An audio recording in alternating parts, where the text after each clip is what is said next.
I think for me, it's about championing the whole team, you know, your partners, your vendors, your customers, champion everyone. And for me, it means championing a cause, something that everybody can get behind and have a strong mission that will get everybody in the organization to row together towards the same goal. Hey, what's up, everybody? Welcome back, Championship Leadership Podcast. We got Phoebe and Kat here with us today from Los Angeles. Thank you so much for being here. Thank you for having us. Yeah, absolutely. So I don't get to do duo interviews all that often, although we definitely have. So this will be fun. Championship Leadership's the name of the podcast, so maybe we'll come to both of you guys and get your perspective on what championship leadership means to you when you hear that.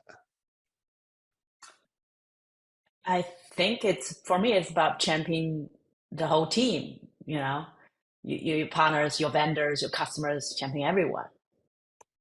Yeah, love it. And for me, it means championing a cause, something that everybody can get behind and have a strong mission that will get everybody in the organization to row together towards the same goal. Excellent. Love it. Why don't we, for the listener right now that's not familiar with the both of you and what you do, kind of give us maybe a little bit of a background on yourselves, maybe how you guys came together, and what is it that you actually do today and what that you're up to today. Yeah, sure. So I'm Phoebe. I'm the founder and CEO of Ettitude, and Ettitude means eco attitude with an E in the front. So we are a textile material science company and a sustainable lifestyle brand. So we have a proprietary patented material made from 100% bamboo. So we call it clean bamboo because it's utilizing a very sustainable, clean, non-toxic way to process bamboo into high quality fabrics. Our vision is to dramatically reduce the negative environment impact of textile industry by replacing cotton and viscose with better alternative. Ettitude is also a certified carbon neutral business and also a B corporation. Excellent. And I'm Kat Day. I'm the co-founder and president of Ettitude. I joined in early 2018 as co-founder. I'm a serial entrepreneur. I've grown my career in growing companies. This is something that I really love to do. Prior to Ettitude, I founded a direct-to-consumer brand that was named number 3 fastest growing company in New York. And before that, I was helping to grow other larger companies in the SaaS space and consumer space, media space as a consultant, as well as in strategy and business development roles. So I fell into entrepreneurship while at Columbia Business School, really fell in love, got that, entrepreneurial bug. And since then, I've really focused on finding opportunities to grow something that is not just a great business, but also good for the planet. Love it. Yeah. Beautiful. Who have been some of the leaders, coaches, mentors that have impacted you guys? It's always fun to hear kind of how you've been influenced. And so typically when I ask this question, it's a little bit more so, what is it about those people? Like, what are some of the characteristics that stand out a little bit more so than who they are? But, feel free to please, name names if you'd like. But yeah, like, what are some of the characteristics that these leaders have that have really stood out to you guys to maybe help mold who you guys are as leaders? Yeah, for me, my personal idol is definitely Yvon Chouinard, the founder of Patagonia. He's also behind 1% for the Planet organization, and I read most of his books, especially the Let My People Surfing. So definitely admire he can have a business that's profitable and the people working there are happy, produce a very high quality products. I'm wearing one, right? I love their products because it's just high quality and very functional and then lasts forever. And he's like the dream, like you can have it all, that you have a profitable business, very sustainable, socially responsible. So that's that's what we're driving for in Attitude. Awesome. What about you, Kat? For me, it would not be public figure, but more closer to home. My own family inspired me a lot. Both my mom and my older sister, I would say, are incredibly strong, powerful, and determined women who are also incredibly kind and have strong values. So I've taken that as well. My mom is an immigrant, so she immigrated to the United States on her own with 2 daughters, without having known any people here in the US, and made it. And I'll always be inspired by that kind of risk taking and looking for amazing opportunities. And my sister is a serial entrepreneur as well, and definitely inspired me to start companies where you can make a difference, and something that can also be part of your, or grow out of a passion of yours, something that you love doing. To turn something you love into a business is the best, because it won't feel like at all. Yeah, yeah, excellent. What championship leaders, they have great vision, and I think a lot of times it's sometimes a vision that others can't see, maybe because it's so big, right? Or it's you know, the greatest of the greats.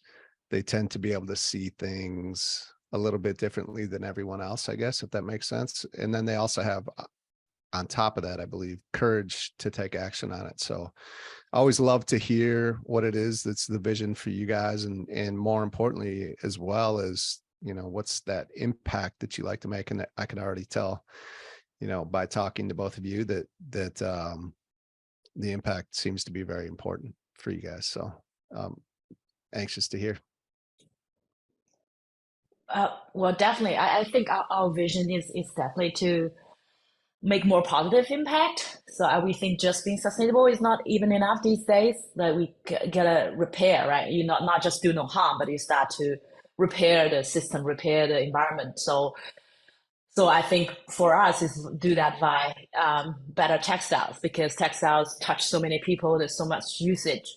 So it's a big industry that we can make impact into, to use better technology to have products that just emit less carbon, use less water, use non-toxic, and in the end, it can return to be feedstock to make new textile again. So the whole full circular, and also they will all be plant-based, and also have a regenerative farm practice when we grow those plants. So like in all these areas, just like to be very conscious, like how to start to contribute to the repairing of the environment. I think that's our vision for Attitude. Excellent. Yeah. Kat, anything to expound on or add there? Yeah, I mean, before joining Attitude, I had no idea that textiles is the #2 most polluting industry in the world after fossil fuels. So it is shocking. We are all talking about climate change and how we need to transition from a fossil-based environment. And, you know, we're thinking, you know, electric cars and et cetera, things like those types of solutions. But the #2 problem is textiles. And there's very little innovation happening in the space to reduce the usage of harmful chemicals, the pesticides, and the fertilizer that's required to grow cotton, which is the largest majority of textile right now, and is the dirtiest crop we have on the planet, not only because of the amount of chemicals that is required to grow, but also because it just takes up a lot of land and depletes that land that it grows on. And people don't realize how harmful that is. And it's in everything. And it's not just in our apparel, it's in everything in our homes, literally all the furniture, all the curtains, you know, bedding, of course, and towels. It's everywhere. And consumers are not even aware about how harmful that is. So what we're trying to do is replace as much cotton as well as other harmful conventional textiles like viscose and polyester, as well as some animal fabrics, with our plant-based sustainable materials that we're innovating here at Attitude. Got it. Is there a target for you to be able to make a big dent or impact on that? In terms of the amount of carbon to save? I suppose it could be that, or like a time frame. Yeah, so I mean, time frame, it would take probably decades. It takes a long time to change such a big industry. But if we were to replace if we were to replace 80% of the cotton industry, we would save as much carbon emissions as the entire LA County Wow. produces in a year, Yeah. every year. So that is quite significant. Yeah. Yeah, no doubt. Um, love it. What's you know, this is a question that I like to ask. Maybe think of a moment in your life where kind of a critical moment, right? Where you're at a fork in the road and you got a big decision to make, and you guys are taking on a pretty big vision like you just talked about. And so, there's a lot of people, especially over the last few years, probably in that moment right now. It's been challenging, definitely, for everyone. And it's a when you're there, when you're in that moment, it's tough because you kind of want to know, the result before you do it, right? To mitigate as much risk, and depending on the magnitude of the decision. So obviously you guys have made the decision you did, which has you here today, has you guys together, uh, with what you've created with Ettitude. But I think there's a lot of power for people in those moments to hear the stories of others, and how they navigated those times. So I'm interested to hear, is there a moment or two that comes to mind for you guys that you could share, um, again, so that the listener can maybe it can give them what they need to hear right now to help make that decision for themselves. Does that make sense? Yeah. Well, I think as entrepreneurs, you always go through ups and downs in your business. Sometimes you have incredible growth and you can't keep up with the demand, and you're hiring and things are going really amazing. Nothing could go wrong. But then there are other times, if you're in the game long enough, when that growth stops or it plateaus, or in some cases might even decline, and you're running out of cash, you're having a difficult time. Um, so we've actually already experienced this twice in our experience with Ettitude, where we were like, this company might die. Yeah. Yeah, But sure. we've also experienced incredible growth where we had, over 200% growth year over year. We were named Inc. 5000 twice in a row, fastest growing company. And so those moments are really big macro moments that do affect companies. Sometimes they're external factors, sometimes they're internal. For us, we definitely got hit by COVID when investors didn't want to invest at the beginning of 2020. And so we had a round that was about to close, and then the pandemic hit, and Mm.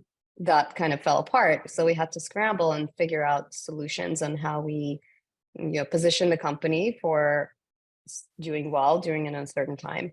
And we actually ended up with the solutions that we came up with. We ended up raising capital during a time that nobody else was able to raise capital. So that was incredible. And we ended up benefiting from the pandemic actually as an e-commerce company, and we tripled in size that year. So nobody knew what was going to happen. It was such an uncertain time. People were, really asking us, if you were to shut down, how many people would you keep? And we said, well, we wouldn't take any salary. Of course, we might, we would freeze everything. We might keep one person to just keep the lights on. That was the kind of conversation that was happening back in January or 2020. Well, I guess it was March 2020, because nobody knew what was going to happen and businesses were shutting down. And then I would say last year was quite challenging as well because of the supply chain disruptions of 2021.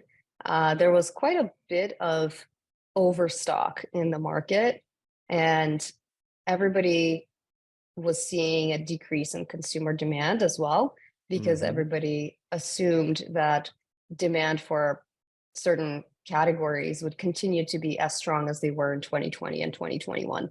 So 2022, a lot of brands, especially in the home goods space, ended up with too much.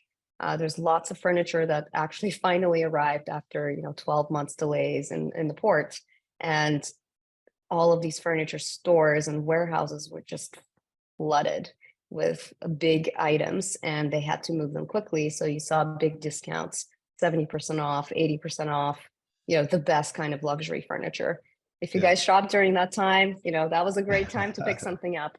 But that was a tough time for a smaller brand like ours to stand apart when big brands, big retailers were discounting home goods at such discounts. And we're a premium brand that wants to maintain its premium positioning. And also we can't, discount that much. Otherwise we don't make a margin and we'll go out of business too. So that was the issue of 2022 that we needed to figure out. How do we stay alive? And I would say January, February of, March of 2022, our CFO was basically saying, hey, you guys need to think about a wind down plan. Like, you're going to run out of cash and by the, in the next couple of months. And we said, no, we're not just succumbing to like, let's wind down. We know how to survive.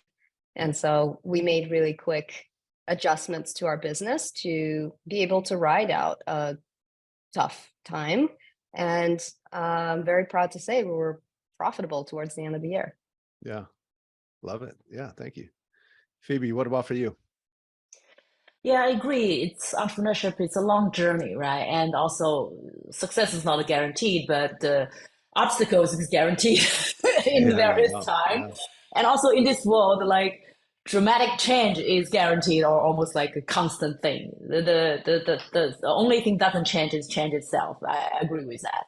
But I think we are both immigrant background entrepreneurs, so we're kind of used to it. Like for me, it's also the company started as Australia. It's a small market, even more difficult to raise money for female immigrants entrepreneurs. So kind of always be frugal and kind of start the business. And then I think one positive change is that when I met Kat and quickly moved to America, we get into an accelerator in New York. Also, when we get accepted in 1 week, I was in New York from Australia. So that's a big, quick decision. Yes, got to do it. So I just got married. I tell my husband, so I'm going away for a couple months.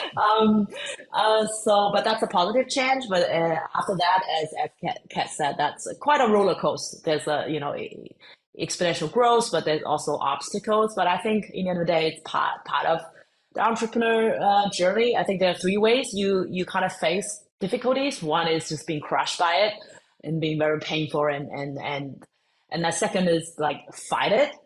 And the third, the best, then you bypass all that. The third, that's part of life. So it's just a new problem, how we solve it, instead of like, why this happened to me? It's not fair. But when the economy COVID, it's not fair to everyone. I think a lot of the business in restaurant are even more, or travel are even more devastating. So for us, it's just the problem as an entrepreneur you have to solve.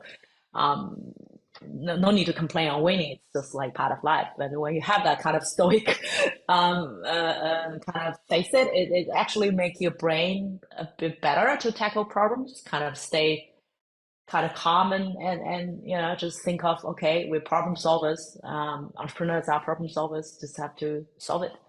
Yeah, absolutely. When did you begin with Ettitude? When did that start? It's actually 2014 from Australia. So that's a couple years in Australia, and then we start to grow into the US end of 2017, and I moved to US 2018. Yeah. Okay. Mm-hmm. And so how big is your team? How many employees do you have? We're still quite lean. We have 15, but we do rely on some external partners as well. Yeah. So what was it like to lead through those times? What were some of the challenges there, right? Because like you said, there's the one guarantee is change or problems, and navigating that. And I think that's maybe something that I think championship leaders,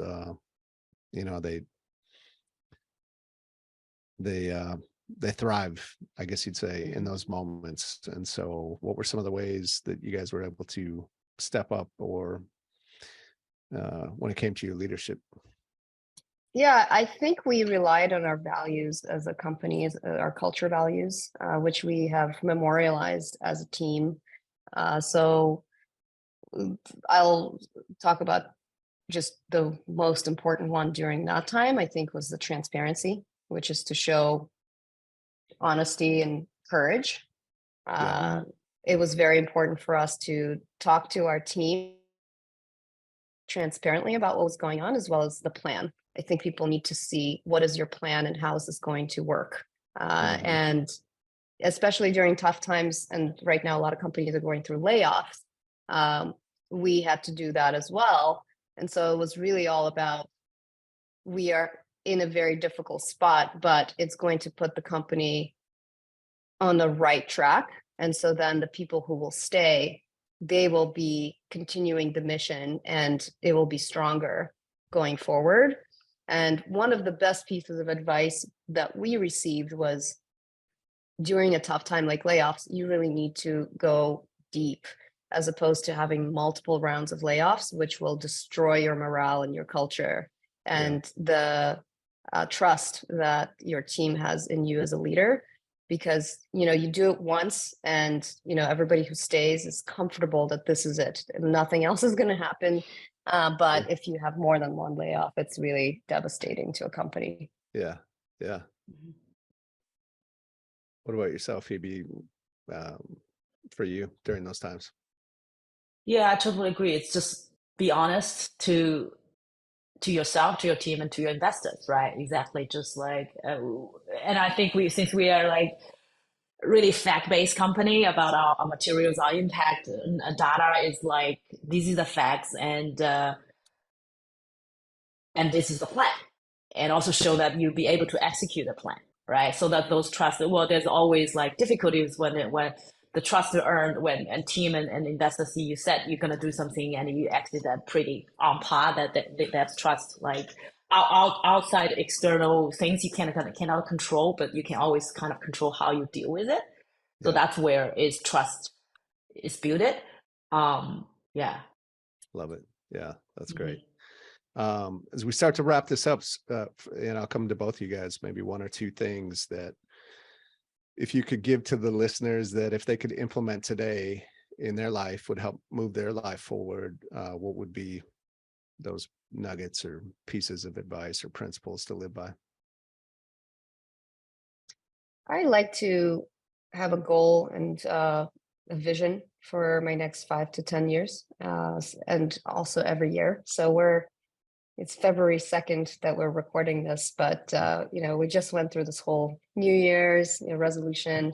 I like to do right before the new year a look at my previous year and a list of things that I've achieved, as well as things that I still want to achieve. And very importantly, what I'm grateful for in that year, things that I've achieved, things that happened to the people in my life. It's very important. And align my goals with my values. So it's not necessarily career goals. You know, some of them could be career goals, but a lot of the goals could be personal goals. And I really think that people need to think deeply about what they actually want in their life to be happy, and put that as a vision and a goal for themselves. Is gratitude something that you continue to practice throughout the year as well? Oh yeah. Actually, I go to sleep every day. Before I go to sleep with my husband, we list 3 things that we're grateful for that day. And that's a great practice that I recommend to everybody. Yeah, love it. Perfect. How about you, Phoebe? Yeah, for me, it's like, don't forget about your rest.